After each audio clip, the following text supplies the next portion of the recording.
Welcome back to my channel. This is for Chandu, me creations 519 YouTube channel మీరు చూస్తున్నారు.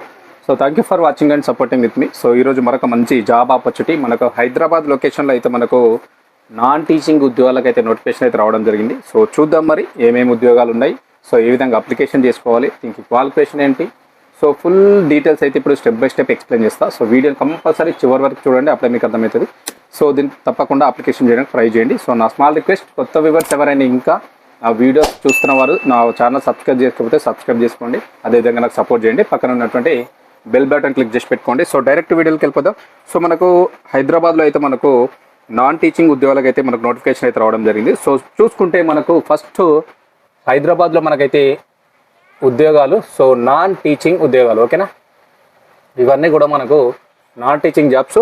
So total vacancy చూసుకుంటే మనకు vacancy వచ్చేసి మనకు సో దాదాపు 21 అయితే ఉండడం జరిగింది, గుర్తుపెట్టుకోండి. సో టోటల్గా మనకు వేకెన్సీస్ వచ్చేసి 21 ఖాళీలు అయితే ఉండడం జరిగింది. సో ఇందులో చూద్దాం మరి ఏమేమి వేకెన్సీస్ ఉన్నాయని చూసుకుంటే ఫస్ట్ వన్ చూసుకుంటే ఇందులో వచ్చేసి మనకు జూనియర్ ఇంజనీర్ సివిల్ అనమాట, ఓకేనా. జూనియర్ ఇంజనీర్ మనకు వచ్చేసి ఇది సివిల్ డిపార్ట్మెంట్లో ఉన్నది, గుర్తుపెట్టుకోండి. ఇందులో వచ్చేసి మనకు ఒక పోస్టు ఖాళీగా ఉంది. సో అదేవిధంగా మనకు వచ్చేసి మరొకటి జూనియర్ ఇంజనీర్, సో ఇది వచ్చేసి మనకు ఎలక్ట్రికల్లో ఉంది, గుర్తుపెట్టుకోండి. ఎలక్ట్రికల్లో ఇందులో ఒక వేకెన్సీ ఉండడం జరిగింది. సో అదేవిధంగా వచ్చేసి ఫిజికల్ ట్రైనింగ్ ఇన్స్ట్రక్టర్, ఓకేనా.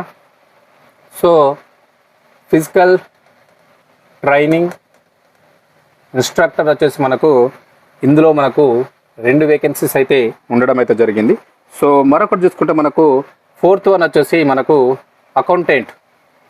సో అకౌంటెంట్ వచ్చేసి మనకు దాదాపు మనకు వచ్చేసి ఇవి 5 వేకెన్సీస్ అయితే ఉండడం జరిగింది. సో మరొకటి చూసుకుంటే లాస్ట్ వన్ వచ్చేసి మనకు ఫిఫ్త్ వన్ జూనియర్ టెక్నీషియన్, ఓకేనా. జూనియర్ టెక్నీషియన్ వచ్చేసి మనకు దాదాపు ఇవి మనకు వివిధ విభాగాల్లో కలిపి దాదాపు మనకు వచ్చేసి 12 ఖాళీలు ఉన్నాయి. సో కొన్ని విభాగాల్లో కలిపి మనకు దాదాపు వచ్చేసి 12 ఖాళీలు ఉన్నాయి. అందులో చూసుకుంటే మనకు వచ్చేసి నేను చెప్తాను మరి ఏ విభాగాల్లో ఈ యొక్క పోస్టులు ఖాళీగా ఉన్నాయని చూసుకుంటే మనకు వచ్చేసి ఇందులో చూసుకుంటే మనకు ఆర్టిఫిషియల్ ఇంటెలిజెన్స్, ఓకేనా, ఏఐ, అదేవిధంగా వచ్చేసి మనకు బయోమెడికల్, ఓకేనా.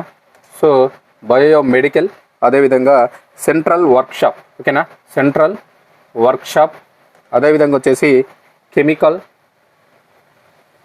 సో కెమికల్, అదేవిధంగా మనకు సివిల్, అదేవిధంగా మనకు సిఎస్సి, అదేవిధంగా వచ్చేసి ఎలక్ట్రికల్, అదేవిధంగా వచ్చేసి మనకు మెటీరియల్స్,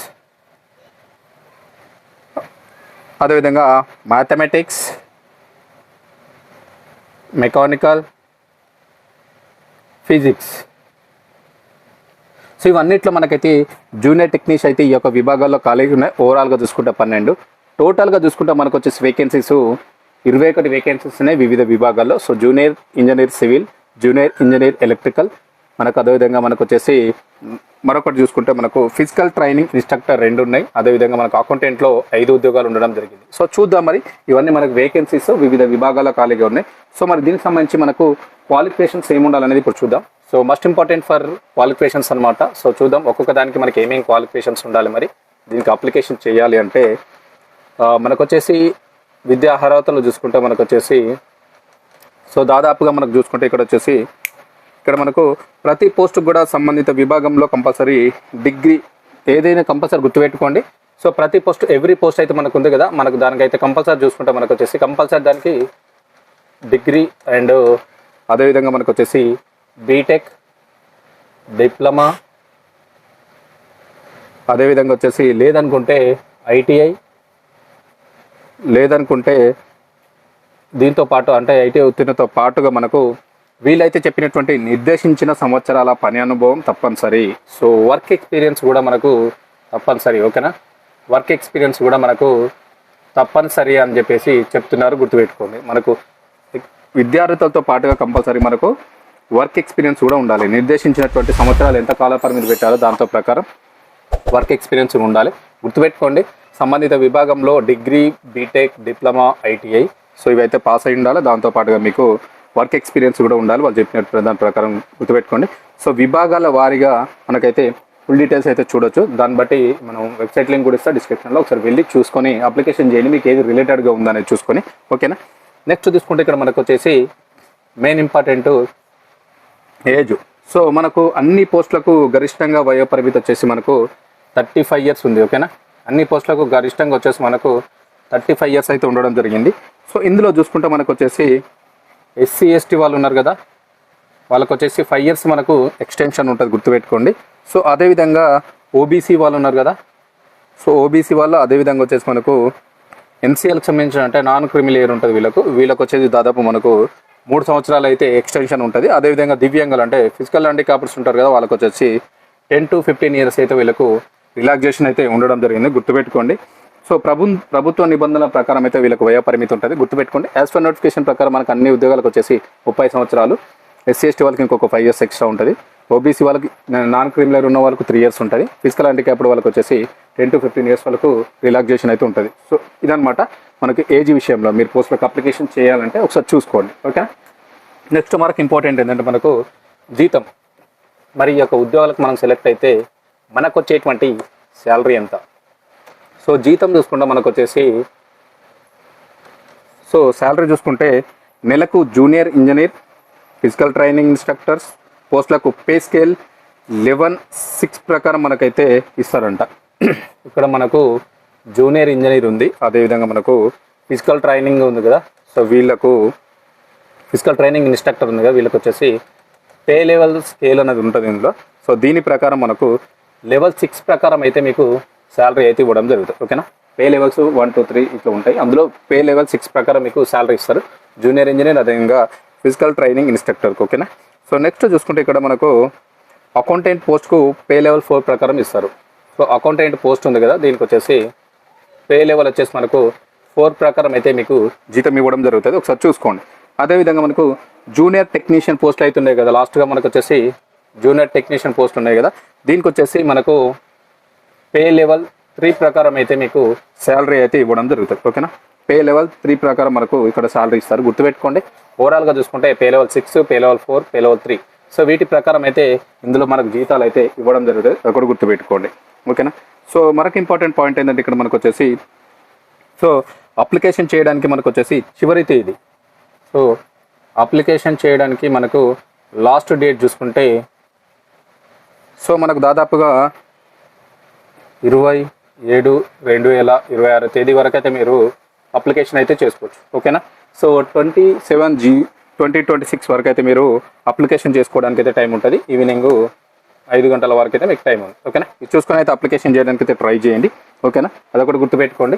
సో మనకు ఇంపార్టెంట్ పాయింట్ ఏంటంటే ఇక్కడ మనకు వచ్చేసి సో అప్లికేషన్ ఫీజు ఎంత ఉంది, మరి దీనికి అప్లికేషన్ చేయాలంటే మనకు ఫీజు ఏమైనా ఉందో చూసుకుంటే సో అప్లికేషన్ ఫీ విషయానికి వస్తే మనకు వచ్చేసి ఇక్కడ 500 రూపీస్ ఎస్సీ ఎస్టీ దివ్యాంగులకు, ఈడబ్ల్యూఎస్ అండ్ మాజీ సైనికులు అండ్ మహిళా అభ్యర్థులకు రుసుము నుంచి మినహాయింపు ఉంది. ఇక్కడ గుర్తుపెట్టుకోవాలి, దరఖాస్తు రుసుము 500 రూపాయలు ఎస్సీ ఎస్టీ దివ్యాంగులకు మరియు ఈడబ్ల్యూఎస్, అదేవిధంగా మాజీ సైనికులు మరియు మహిళా అభ్యర్థులకు రుసుము నుంచి మనకు మినహాయింపు కలదు. సో ఓవరాల్గా చూసుకుంటే 500 రూపీస్ అయితే కట్టాలి.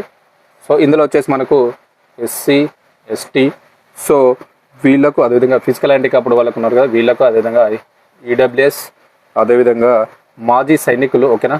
ఎక్స్ సర్వీస్ మ్యాన్స్ అంటారు కదా, సోల్జర్స్ వాళ్ళు, అదేవిధంగా మనకు మహిళా అభ్యర్థులు ఉమెన్స్, సో వీళ్ళకైతే ఎలాంటి ఫీజు లేదు, రిమైనింగ్ వాళ్ళకైతే ఫీజు ఉంది, గుర్తుపెట్టుకోండి. సో వీళ్ళకి ఫీజు లేదు, రిమైనింగ్ వాళ్ళకైతే 500 రూపీస్ మీరు ఎగ్జామినేషన్ ఫీ అయితే పే చేయాల్సి ఉంటుంది, చూసుకోండి. ఓకేనా. అప్లికేషన్ ఫీ పే చేయాలో గుర్తుపెట్టుకోండి. ఓకేనా. సో మరొకటి ఏంటంటే ఇక్కడ ఎంపిక ప్రక్రియ అనేది ఏ విధంగా జరుగుతుందంటే సెలక్షన్ మనకి ఏ విధంగా జరుగుతుందంటే కంపల్సరీ ప్రిలిమినరీ రాత పరీక్ష అయితే పెడతారు, స్క్రీనింగ్ అంటే దీన్నే. సో మనకు ప్రిలిమినరీ ఎగ్జామ్ అయితే ఉంటుంది, సో దీన్నే స్క్రీనింగ్ అంటారు. సో దీనిలో స్క్రీనింగ్ చేస్తారు ఫస్ట్. సో దీని తర్వాత మనకు వచ్చేసి స్కిల్ టెస్ట్ అంటే trade test, compulsory skill test లేదనుకుంటే ట్రేడ్ టెస్ట్ అయితే మీకు నిర్వహించడం అయితే జరుగుతుంది. స్కిల్ టెస్ట్, అదేవిధంగా ట్రేడ్ టెస్ట్. ఫైనల్గా మనకు రాత పరీక్ష ఆధారంగా మాత్రం ఆన్బోర్డ్ చేసుకుంటారు. ఫైనల్లీ మనకి ఏం చేస్తారంటే వీళ్ళు ఎగ్జామ్ రాత పరీక్ష ద్వారా మనం అయితే ఆన్బోర్డ్ చేసుకోవడం అయితే జరుగుతుంది. సో గుర్తుపెట్టుకోండి. సో ఫస్ట్ అయితే ఇక్కడ మనకు వచ్చేసి ప్రిలిమినరీ ఎగ్జామ్ స్క్రీనింగ్ చేస్తారు, తర్వాత స్కిల్ టెస్ట్, ట్రేడ్ టెస్ట్ చేసి ఫైనల్ ఒక ఎగ్జామ్ పెట్టి ఆ ఎగ్జామ్తో మిమ్మల్ని అయితే ఆన్బోర్డ్ చేసుకోవడం అయితే జరుగుతుంది. సో గుర్తుపెట్టుకోండి, ఈ ప్రకారం మనకైతే వీళ్ళు ఎంపిక ప్రక్రియ అయితే చేయబోతున్నారు. సో మనకు వచ్చేసి దీనికి సంబంధించినటువంటి అఫీషియల్ వెబ్సైట్ లింక్ చూసుకుంటే మనకు వచ్చేసి అది నేను డిస్క్రిప్షన్లో కూడా ఇస్తాను, బట్ ఇక్కడ కూడా రాస్తాను. సో వెబ్సైట్ లింక్ మరిన్ని వివరాల కోసం అయితే మీరు వెబ్సైట్ లింక్ అయితే చూడొచ్చు. సో చూసుకుంటే మనకు వెబ్సైట్ లింక్ వచ్చేసి మనకు http://iith.ac.in/careers/ సో ఈ యొక్క వెబ్సైట్లోకి వెళ్ళి మీరైతే మీ యొక్క అప్లికేషన్ సబ్మిట్ చేయొచ్చు. సో కంప్లీట్గా మరొకసారి కూడా మీరు నోటిఫికేషన్ అయితే రీడ్ చేసుకోవచ్చు. ఓకేనా, చూసి అయితే అప్లికేషన్ చేయడానికి ట్రై చేయండి. నేను ఈ యొక్క డిస్క్రిప్షన్లో కూడా ఈ యొక్క వెబ్సైట్ లింక్ ఇస్తాను. సో ఓవరాల్గా చూసుకుంటే మనకు వచ్చేసి ఇది మనకి ఎక్కడి నుంచి వచ్చింది ఈ యొక్క నోటిఫికేషన్ అని చూసుకుంటే, ఓవరాల్గా చూసుకుంటే మనకు వచ్చేసి మనకు హైదరాబాద్లో ఉన్నటువంటి IITH Indian institute of technology Hyderabad నుంచి అయితే ఈ యొక్క నోటిఫికేషన్ అయితే రావడం జరిగింది. So teaching and non teaching ఉద్యోగాల కోసం అనమాట. సో గుర్తుపెట్టుకోండి, ఇందులో మనకైతే వివిధ విభాగాల్లో ఖాళీగా ఉన్నటువంటి నాన్ టీచింగ్ పోస్టులకు అయితే వీళ్ళు నోటిఫికేషన్ అయితే ఇవ్వడం జరిగింది. సో దీనికి సంబంధించి క్వాలిఫికేషన్ నుండి ఇంట్రెస్ట్ ఉన్నటువంటి అభ్యర్థుల నుంచి అయితే వీళ్ళు దరఖాస్తులు ఇన్వైట్ చేస్తున్నారు. సో తప్పకుండా ప్రతి ఒక్కరు నేను చెప్పినటువంటి క్వాలిఫికేషన్స్ ఉన్న వాళ్ళు 27/2026 లోపు అయితే మీరు అప్లికేషన్ చేయడానికి ట్రై చేయండి. అస్సలు మిస్ అవ్వద్దు, మంచి ఆపర్చునిటీ. ఓకేనా, ఇందులో మనకు 5 టైప్స్ ఆఫ్ జాబ్స్ ఉన్నాయి కాబట్టి ఎవరు మిస్ అవ్వద్దు. ఓకేనా, ఇన్ఫర్మేషన్ నచ్చితే తప్పకుండా లైక్ చేయండి, షేర్ చేయండి, సబ్స్క్రైబ్ చేసుకుని నా ఛానల్ని సపోర్ట్ చేయండి. Thank you very much. This is Chandu, మీ క్రియాన్ క్రియేషన్స్ 5191 యూట్యూబ్ ఛానల్.